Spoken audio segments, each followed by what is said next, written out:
Whoa, before we get into one of the wildest vacation stories you will ever hear, do me a huge favor and just smash those like and subscribe buttons. Seriously, you are not going to want to miss this. Okay, let's get right into it. This is the insane story of what happens when a U.S. vice president's vacation to the English countryside goes completely, hilariously off the rails. We're talking walkouts, pub mutinies, the whole shebang. All right, so just imagine this for a second. You're a musician, you're literally on stage, people are waiting for you to play, and you just pack up and leave. I mean, who does that? Well, this folk rocker, Dahlia Mavis, did exactly that. She ditched her own concert, posted this simple message on TikTok, and boom, the whole thing just exploded. We're talking millions of views, like overnight. So the big question is, why? What on earth could possibly make a singer bail on her own performance? She said she got a bad feeling, but what does that even mean? To get it, we've got to rewind. So, our story kicks off in the Cotswolds. Now, if you don't know, this is an ultra-elite part of England. Think of it like the Hamptons, but with more sheep. We're talking homes owned by the Beckhams, even King Charles. And this is where U.S. Vice President J.D. Vance decided to take his family on a little holiday. And listen, this was not your average Airbnb trip. The manor house his family was reportedly staying in cost a jaw-dropping $11,000 a week. And just to give you a feel for the area, a single food basket from the local farm shop, the very same shop where Mavis was supposed to play, costs over $1,000. They literally call this place the poshest shop in Britain. No joke. Okay, so Dolly Mavis shows up for her gig at this super fancy shop, right? And she's met with police motorbikes, this huge convoy of black SUVs, security everywhere. As she said in her video, she immediately got a really bad feeling. And that's when it clicked. The mystery VIP guest of honor was U.S. Vice President J.D. Vance. So in protest, she and her band just packed up their instruments and walked right out. Done. But here's where the story gets so much bigger.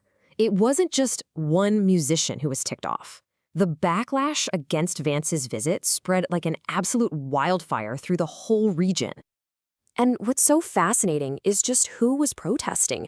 You've got our musician, of course, but then you have a world-famous TV host, the entire staff of a pub, and local residents who were complaining they were completely sealed off from the outside world. That's right. The one and only Jeremy Clarkson, from Top Gear and Clarkson's Farm, gets dragged into this whole mess. He finds out his own farm is suddenly stuck inside a massive no-fly zone set up for the VP's security detail. So what does he do? He immediately jumps on Instagram to roast the vice president, complaining that his crew couldn't get any drone shots for his TV show. Just classic Clarkson. But the story really, truly peaks at this historic 16th century pub called the Bull. This might just be the most British thing I have ever heard. Okay, get this. Vance's team calls up to book a dinner table.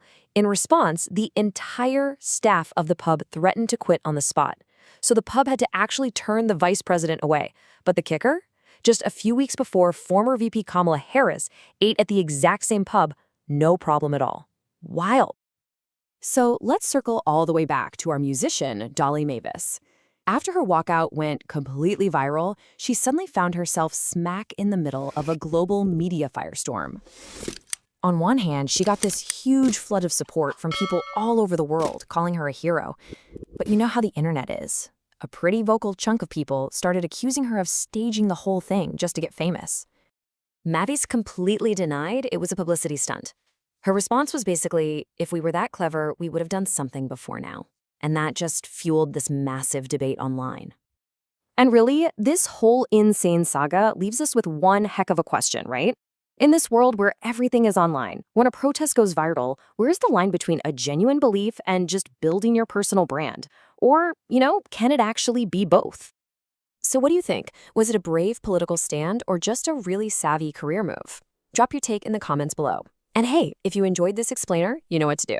Hit that like button and subscribe for more. We'll see you next time.